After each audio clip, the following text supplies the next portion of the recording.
بسم اللہ الرحمن الرحیم۔ السلام علیکم۔ فاتحہ پڑھنے کا طریقہ۔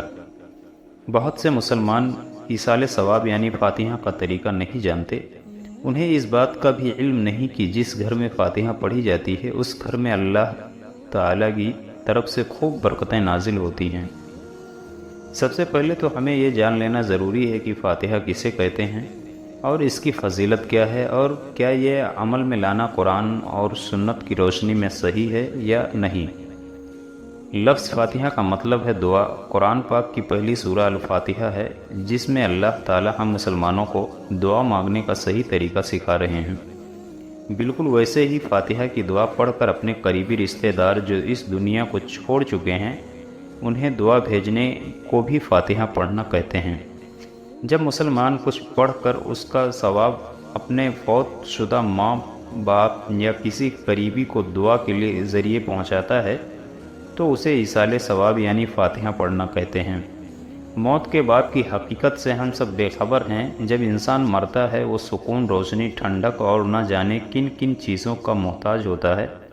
ایسے میں جب اس کے لیے اس کا کوئی اپنا کچھ پڑھ کر ثواب بھیجتا ہے تب جا کر اس کی روح سکون پاتی ہے۔ فاتحہ کا طریقہ سیکھنا ہر مسلمان کے لیے بہت ضروری ہے، جسے ہم ایصال ثواب بھی کہتے ہیں۔ ایصال ثواب کا مطلب ہے بھیجنا اور ثواب کا مطلب ہے اعمال کا بدلہ، یعنی وہ نیک اور اچھا کام جس کی وجہ سے فوت شدہ مسلمان کو اللہ پاک کی طرف سے رحمت و مغفرت ملتی ہے۔ جس کے لیے فاتحہ کی دعا کی جاتی ہے وہ نبی کریم صلی اللہ علیہ وسلم کی طرف سے شفاعت کا حقدار بھی بنتا ہے۔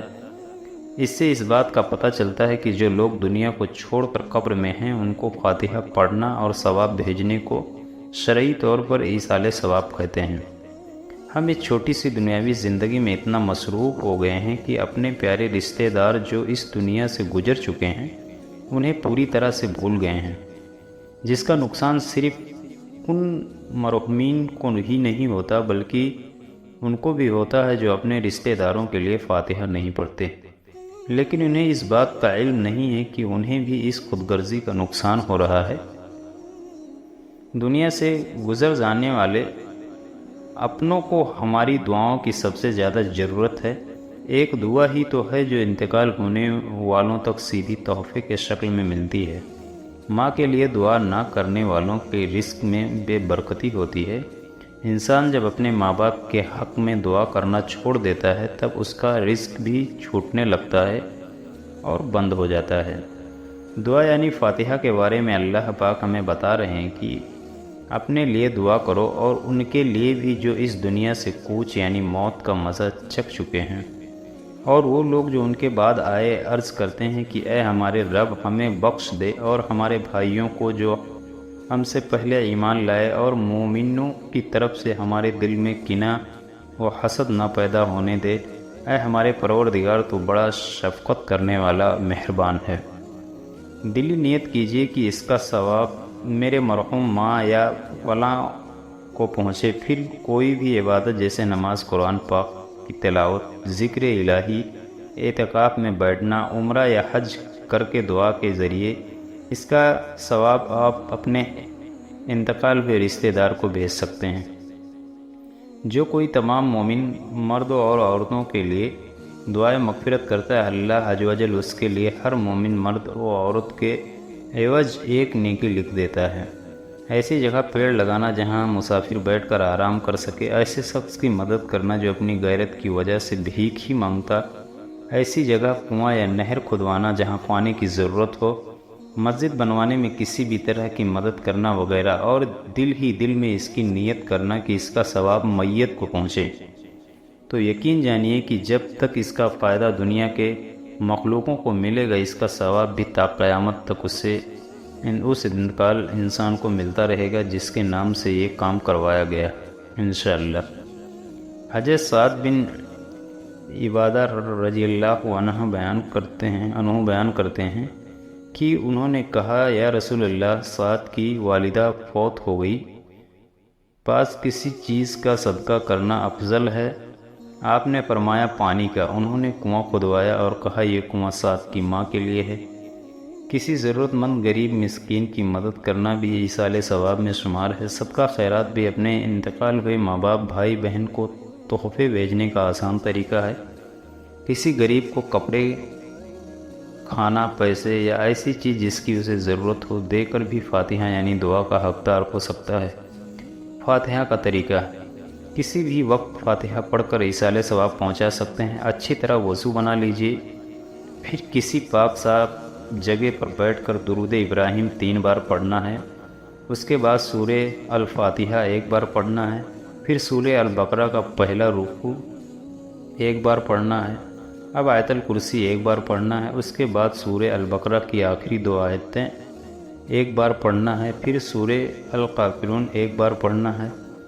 اب سورہ اخلاص 3 بار پڑھنا ہے، پھر سورہ الفلق 1 بار پڑھنا ہے۔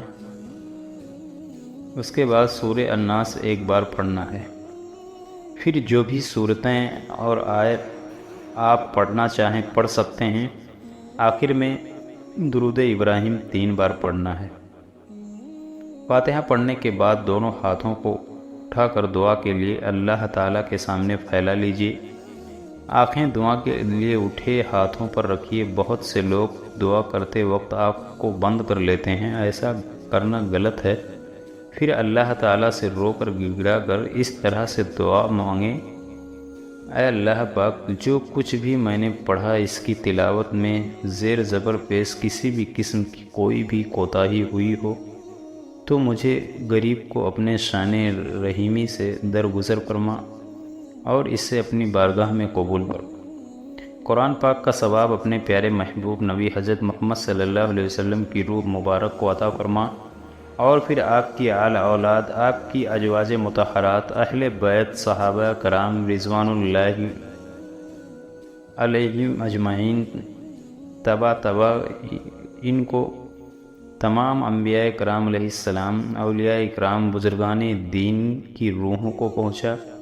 اب جن کے لیے فاتحہ پڑھ رہے ہیں، یعنی جس مرحوم کو آپ ثواب پہنچانا چاہتے ہیں، ان کا نام لے کر بالخصوص کہہ کر انہیں ثواب پہنچائیے۔ پھر قیامت تک آنے والی حضرت محمد کی تمام امت کی روح کو ثواب پیش کی جائے گی۔ انشاءاللہ اس کا ثواب آپ کو بھی ملے گا اور ان کو بھی ملے گا۔ اور اگر ایسا کوئی کام کیا جائے جس سے اللہ پاک کے مخلوق کو فائدہ پہنچے اور ان کے دل سے دعا نکلے تو اس کا ثواب قیامت تک انہیں ملتا رہے گا جس کے لیے یہ کام کیا گیا، اور جس نے نیک کام کیا۔ آمین۔ انشاءاللہ آپ کے گناہ بھی بخش دیے جائیں گے۔ امام احمد ابن حنبل رحمۃ اللہ علیہ نے فرمایا، جب تم قبرستان جاؤ تو سورہ فاتحہ اور ما اوجتین یعنی سورہ فلق اور سورہ ناس اور سورہ اخلاص پڑھو اور ان کا ثواب اہل قبر یعنی قبر والوں کو پہنچاؤ۔ بلا صبح وہ انہیں پہنچتا ہے۔ حضرت محمد مصطفیٰ کا ارشاد مبارک ہے، مردے کا حال قبر میں ڈوبتے ہوئے انسان کی مانند ہے کہ وہ شدت سے انتظار کرتا ہے کہ ماں یا باپ یا کسی دوست کی دعا اس کو پہنچے، اور جب کسی کی دعا اسے پہنچتی ہے تو اس کے نزدیک وہ دنیا اور اس میں جو کچھ ہے اس سے بہتر ہوتی ہے۔ انسان کے جیتے جی اور مر جانے کے بعد اس کی اولاد ہی ہوتی ہے جو اس کا سہارا بنتی ہے، مرنے سے پہلے اس کی دیکھ بھال کر کے اور مرنے کے بعد اس کے لیے دعا کر کے۔ اس لیے ہمیں چاہیے کہ اپنے بچوں کو دنیاوی تعلیم کے ساتھ ساتھ دینی تعلیم بھی دیجیے، جس سے ہمیں بھی ثواب ملتا رہے اور ہمارے بچوں کو بھی اس کا اجر ملے۔ آمین۔ خدا حافظ۔ وآخر دعوانا الحمدللہ رب العالمین۔